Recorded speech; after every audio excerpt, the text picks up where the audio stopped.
নমস্কার, সবাইকে বং হেসেলে সাদর আমন্ত্রণ। আজ আমি ডালের বড়া দিয়ে আলু পটলের ডালনা রান্না করেছি। এরকম রান্না সবার বাড়িতেই হয়। একবার আমার রান্নাটা দেখুন আপনারা, আমি কিভাবে করি। রুটি, লুচি, পরোটা, গরম ভাত সব কিছুর সাথেই রান্নাটা খেতে খুব ভালো লাগে। এখন আমি দেখাবো আপনাদের কিভাবে আমি এই রান্নাটা করলাম। রান্নাটা করবার জন্য কিছুটা পটল আর আলু ভালো করে খোসা ছাড়িয়ে এরকম করে পিস করে কেটে নিয়েছি। এই আলু পটলগুলো ভালো করে ধুয়ে আমি জল ঝরিয়ে নিয়েছি। আর 150 গ্রাম মটর ডাল ভালো করে ভিজিয়ে আমি মিক্সিতে বেটে নিয়েছি। এই বাটার সময় আমি 3টে কাঁচা লঙ্কা এর মধ্যে দিয়েছি। প্রথমেই বড়াটা তৈরি করব, তাই দেখুন একটু লবণ দিলাম আর একটু গুঁড়ো হলুদ। বড়ার মধ্যে আমি একটু নারকেল বাটা মেশাবো, তাহলে বড়াটা খেতে খুব ভালো লাগে আর শক্ত ভাবতে একদমই থাকবে না। এখানে একটা নারকেল কুড়িয়ে নেওয়ার পর তার 4 ভাগের 1 ভাগ আমি মিক্সিতে ভালো করে পেস্ট করে নিয়েছি। এবার ডালের সাথে আমি নারকেলটা ভালো করে মিশিয়ে নেব।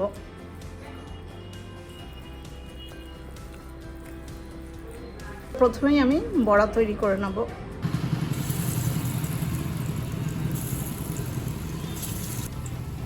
ডালের বড়াগুলো ভাজবার মিডিয়াম ফ্লেমে কড়াইতে বেশ খানিকটা সর্ষের তেল দিয়ে দিয়েছি। তেলটা গরম হতে আমি এরকম ছোট ছোট করে বড়ার আকারে দিয়ে দিচ্ছি।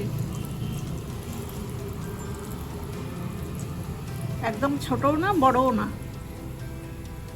মাঝারি সাইজ করে আমি এখন বড়াগুলো এপিট ওপিট করে ভালো করে ভেজে নেব। এই বড়া কটা আমি একসাথে ভেজে নেব। দুটো পিঠই খুব ভালো করে লাল করে ভেজে নিয়েছি। প্রথম ব্যাচে বড়া কটা আমার ভাজা হয়ে গেছে। এবার এই বড়াগুলো আমি তুলে নেব।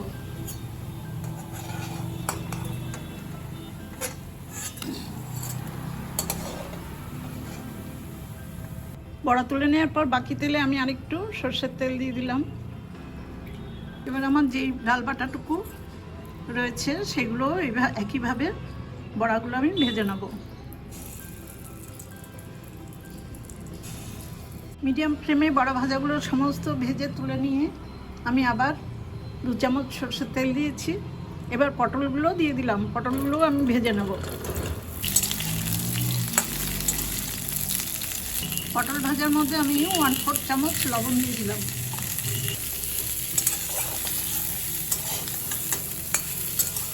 এবার গ্যাসের ফ্লেমটা একদম লো করে দিয়ে আমি পটলটাকে একটু ঢেকে দিলাম। প্রায় 5 মিনিট পর আমি ঢাকাটা খুলে নিচ্ছি। লো আছে আমি পটলটা অনেকটা মজিয়ে নিলাম। এবার একটু ফ্লেমটা মিডিয়াম টু হাই করেছি। এখন পটলটা একটু ভাজা ভাজা করে নেব। 2 মিনিট মতো নাড়াচাড়া করে আমি পটলটাকে ভেজে নিয়েছি। এবার এই পটলগুলো নামিয়ে নেব। পটল ভাজাগুলো নামিয়ে নেওয়ার পর কড়াইতে আবার আমি পরিমাণ মতো সর্ষের তেল দিয়েছি। তেলটা গরম হয়ে গেছে। এবার আমি ফোড়ন দেব। ফোড়নে 2টো ছোট তেজপাতা দিলাম আর 1/4 চামচ গোটা জিরে। কয়েক সেকেন্ড দেখুন ফোড়নটা ভেজে নিয়েছি। এবার আমার কেটে রাখা আলুগুলো দিয়ে দেবো।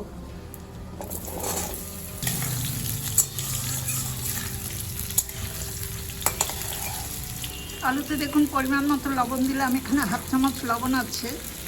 আলু ডুবেও কিন্তু তরকারি হয়ে যাবে প্রায়। পরে আমি লবণ দেখে চেক করে তারপরে দরকার মতো লবণ দেব।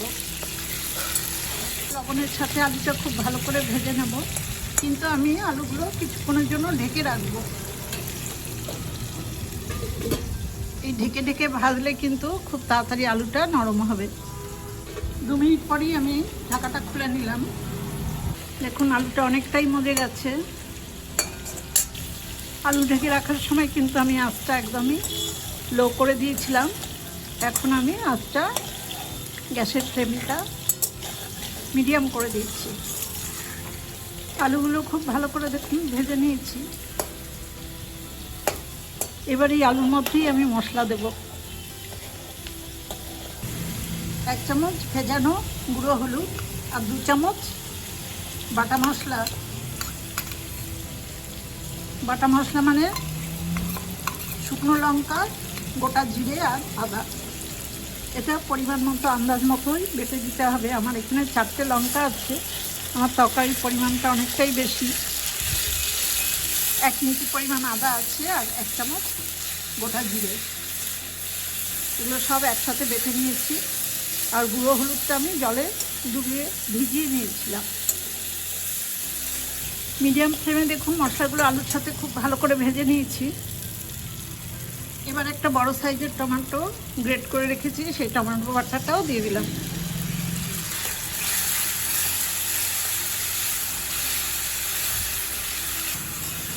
এবার টমেটোর সাথে মশলাটা আবার খুব ভালো করে কষিয়ে নেব। মশলার সাথে টমেটোটা ভালো করে কষিয়ে নিয়েছি। একটু হিং দেব। হিংটা এখানে 1/4 চামচের একটু কম আছে, এটা একটু পরিমাণ মতো আন্দাজ করে দিতে হবে। হিংটা ভেজে নিলাম। এবার ভেজে রাখা পটলগুলো দিয়ে দেবো। এবার পটলের সাথে আবার আমি সমস্ত মশলা খুব ভালো করে মিশিয়ে নেব, মিশিয়ে ভেজে নেব। মশলা ভালো ভাজা হয়ে গেছে, পটলের সাথেও মিশিয়ে নিয়েছি। এবার পাশের রান্নারে গরম জল আছে, সেই গরম জলটা আমি পরিমাণ মতো দিয়ে দেবো।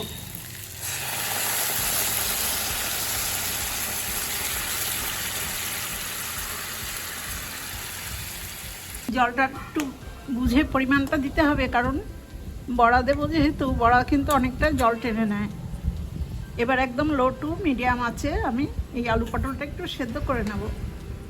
প্রায় 7-8 মিনিট পর আমি ঢাকাটা খুলে দিচ্ছি।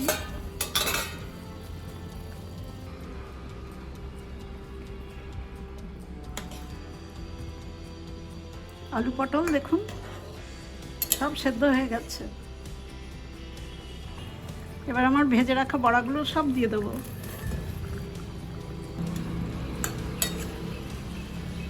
বড়াগুলো সব ঝোলের মধ্যে ডুবিয়ে দিয়েছি। এই অবস্থায় আবার আমি কিছুক্ষণ বড়ার সাথে তরকারিটা জাল করে নেব। রান্নাটা 3-4 মিনিট মতো ফুটিয়ে নিয়েছি।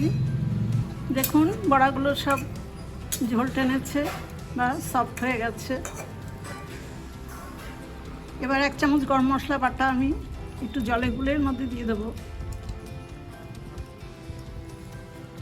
আমি চিনি দিতে মিস করেছিলাম, প্রায় 1 চামচ একটু চিনি দিয়ে দিলাম।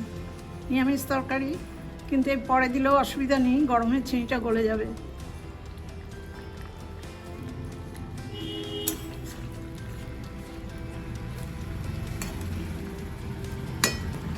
সব শেষে দিয়ে দিচ্ছি 1 চামচ গাওয়া ঘি। এই ঘিটা ভালো করে মিশিয়ে দিয়ে আমি গ্যাসের ফ্লেমটা অফ করে দেবো। স্ট্যান্ডিং টাইমে 2 মিনিট রেখে তারপর বাটিতে সার্ভ করে দেবো। ডালের বড়া দিয়ে আলু পটলের ডালনাটা রান্না করা হয়ে গেছে। দেখুন কড়াই থেকে আমি একটা বাটিতে সার্ভ করে দিয়েছি। এরকম গরম ভাতে এই নিরামিষ রান্না খেতে খুব ভালো লাগে। রুটি, লুচি, পরোটার সাথেও এই ডালনাটা খাওয়া যায়। আমার এই রান্নাটা দেখে আপনাদের যদি ভালো লাগে তাহলে আমার ছোট্ট চ্যানেলটাকে সাবস্ক্রাইব করে আমার পাশে থাকবেন।